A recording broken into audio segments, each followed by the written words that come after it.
திருவண்ணாமலையில் புறவழிச்சாலையில் உள்ள விஜயமஹாலில் செயல்பட்டு வரும் இணை சார் பதிவாளர் அலுவலகத்துக்கு 30 மாதங்களாக வாடகை தராததால் ஷட்டரை இழுத்து மூடி உரிமையாளர் பூட்டு போட்டதால் பரபரப்பு ஏற்பட்டது.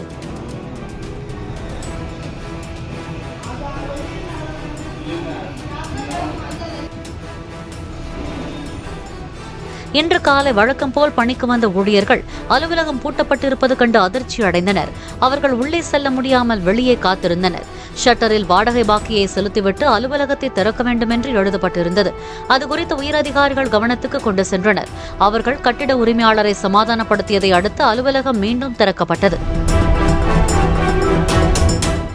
பிளே ஸ்டோர் மற்றும் ஆப் ஸ்டோரில் இருந்து பாலிமர் செயலியை QR கோடு மூலம் பதிவிறக்கம் செய்யுங்கள். செய்திகளை உடனுக்குடன் பெறுங்கள்.